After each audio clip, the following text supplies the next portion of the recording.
Assalamualaikum warahmatullahi wabarakatuh. Bismillah, alhamdulillah, wassalatu wassalamu ala rasulillah, la hawla wa la quwata illa billah.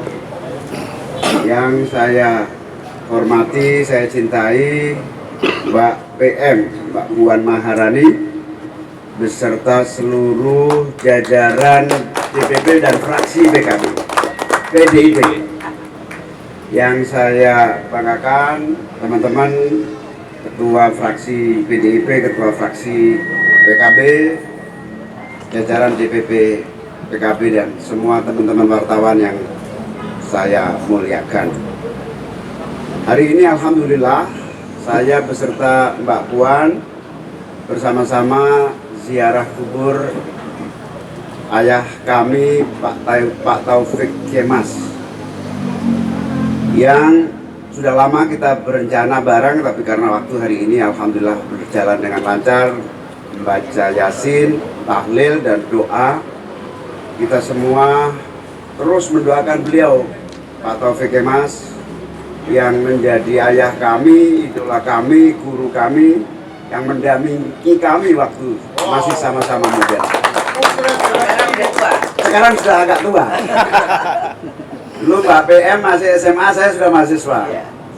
Jadi dulu kedekatan saya dengan Pak TK itu diawali dari gerakan mahasiswa sama-sama backup Bu Mega yang di Puyo-Puyo. Jadi dulu Bu Mega itu di Puyo-Puyo di Orde Baru. Terus kita sebagai mahasiswa, sebagai aktivis tersentuh hatinya dan menjadi bagian dari perjuangan Bu Mega. Nah disitulah saya sering mangkal. Puskonya di rumah Mbak PM di Kebagusan, rumah yang sejuk, yang indah, yang kaya raya, kira-kira begitu. Kita waktu itu masih miskin banget. Dari sana Pak Taufik Kemas setiap hari membriefing kami, memberikan gagasan kepada kami, ide, akhirnya seperti ayah sendiri. Bahkan ketika kami butuh apa, SPP kurang, Pak TK yang membantu. Bahkan terakhir saya mau ngelamar istri saya, nggak punya duit, minta Pak Taufik Kemas. Jadi itu orang tua kami betul. Saya lupa jam tangan saya nggak tak pakai, sudah lama gara-gara pandemi nggak pakai jam tangan. Jam tangan saya adalah jam tangan yang diberi Pak Taufik Kemas sebagai anak beliau. Karena itu saya merasa punya tanggung jawab, kewajiban untuk terus mendoakan beliau, dan juga sebagai saudara saya pasti akan mensupport Mbak Puan dalam berjuang. Sebagai saudara pasti. Karena itu ziarah berdua ini tentu saya melihat Pak TK di atas senyum. Oh anakku. Amin. Nah, karena itu alhamdulillah tadi telah berjalan dengan sangat baik. Moga-moga Allah mengabulkan semua. Amin, amin, amin. Yang kedua, saya terima kasih Mbak Puan. Ingat ulang tahun saya hari ini diberi kue. Teman-teman, Pak Bambang Pacul, Pak Basara, Pak Utut semua. Terima kasih disiapkan kue ulang tahun. Moga-moga doanya terkabul. Dan saya minimal jadi wakil presiden.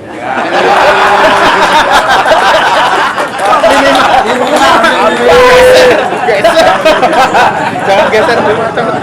Gimana kok geser jadi wapres? Katanya presiden. Enggak, partainya kalah gede.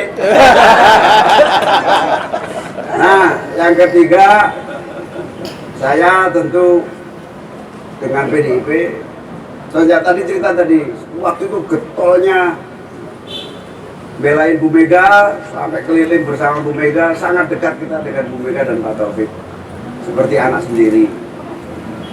Malah saking getolnya waktu itu, salah satu anak saya tambahin namanya Mega. Karena waktu itu betul-betul berat perjuangan waktu itu, membela Bu Mega dan membela demokrasi untuk lahirnya reformasi. Akhirnya terjadilah reformasi tahun 98. Nah itulah sejarah singkat, sehingga saya dengan Mbak Puan bukan siapa-siapa dan tidak jauh.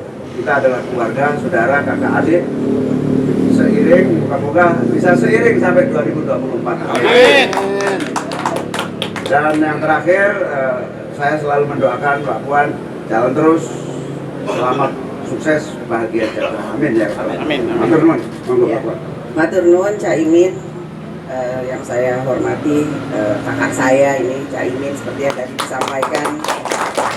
Alhamdulillah tadi kita sudah sama-sama melaksanakan tahlil, berdoa, melaksanakan ikhtiar aswaja yang kita bisa lakukan sama-sama untuk bisa mendoakan almarhum Bapak Taufik Kimas. Kenapa kemudian kita berziarah bersama? Ya sebagai saudara, sebagai kakak adik yang sama-sama berjuang dibesarkan oleh ayah yang tadi disampaikan oleh Pak Cak Imin, ayah kandung saya dan ayah pergerakannya Cak Imin. Tentu saja alhamdulillah kami berdua kenalnya sudah dari SMA dan mahasiswa, kok sekarang bisa sampainya di sini ketua DPR dan wakil ketua DPR. Tentu saja kami berharap pertemuan ini akan membawa berkah kebersamaan sebagai saudara. Tentu saja tadi saya sudah sering bertukar pikiran dengan Cak Imin, Ketua Umum Partai Kebangkitan Bangsa yang hadir pada saat ini dengan seluruh jajarannya, juga saya didampingi oleh seluruh jajarannya untuk bagaimana kemudian mencari pemikiran yang sama, bagaimana kemudian kami bisa bergotong royong untuk bisa membangun bangsa ini ke depan. Sekarang udah bersama, cuman harapannya itu bisa lebih sama-sama. Dan tentu saja pertemuan ini seperti yang sudah saya sampaikan di pertemuan yang lalu, bertemu dengan Ketua Umum Nasdem, bertemu dengan Ketua Umum Gerindra, sekarang bertemu dengan Ketua Umum PKB. Harapannya adalah bagaimana kemudian nanti ke depan kita bisa sama-sama bekerja sama, mencari satu pemikiran, satu solusi kebersamaan sehingga dapat bergotong royong dalam membangun bangsa dan negara, bukan hanya di kontestasi 2024 tapi justru pasca kontestasi 2024. Karena sebagai saudara pastinya kami insya Allah tetap menyadari kapan waktunya bertanding, kapan waktunya bersanding. Itu yang paling penting. Jadi kalau biasanya pertemuannya itu di kantor, di rumah, ini kok malah di tempat pecel. Ya ini karena memang PKB dan PDI Perjuangan itu sama-sama partainya uang sendal jepit, uang cilik. Di grassroots itu kita selalu bersama, memang begitu memang begitu grassrootsnya PDI Perjuangan dan grassrootsnya PKB. Jadi kalau bisa saya sampaikan ini adalah satu pertemuan yang sangat baik, silaturahmi yang sangat baik, tapi pastinya walaupun sering ketemu di DPR juga sering ketemu, di acara-acara sering ketemu, ini pertemuan ini spesial, bukan hanya karena Cak Imin juga berulang tahun, tapi pertemuan ini adalah merupakan satu pijakan momentum bahwa kami menyepakati kedepannya akan mencoba mencari kebersamaan yang sama sehingga memang bisa membangun bangsa dan negara bersama-sama. Itu mungkin pengantar yang saya bisa sampaikan. Terima kasih. Ada pertanyaan?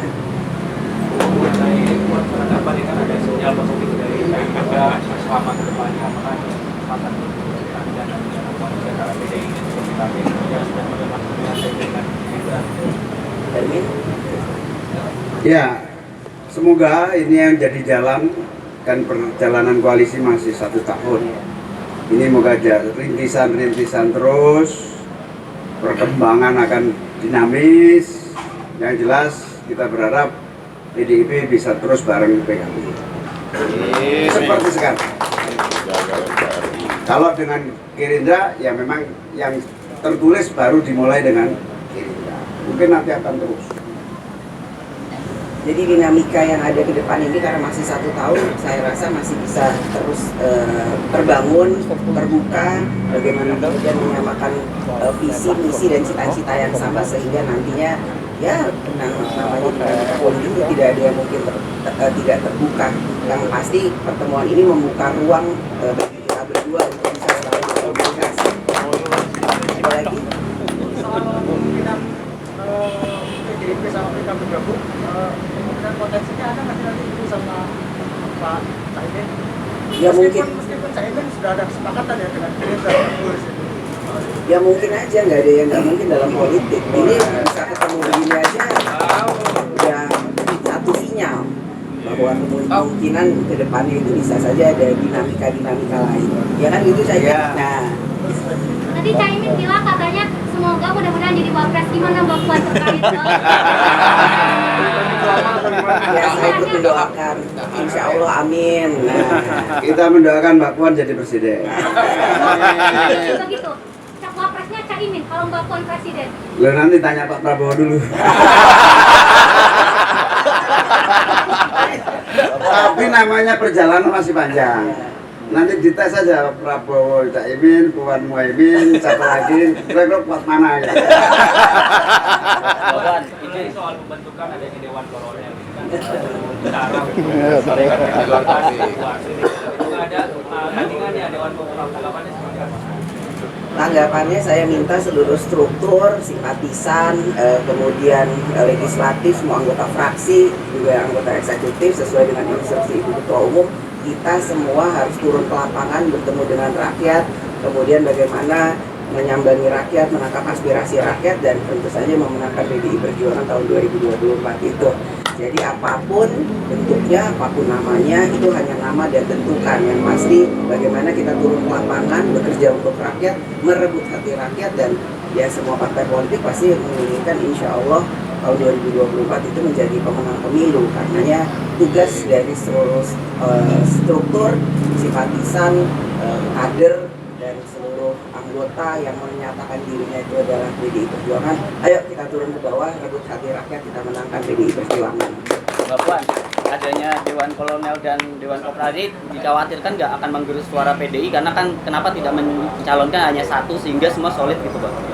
Ya kan kalau di PDI Perjuangan nanyanya ke Bu Mega, nanti kita tunggu aja Bu Mega kapan dong mau kasih nama contekan atau pengumuman terkait dengan capresnya PDI Perjuangan.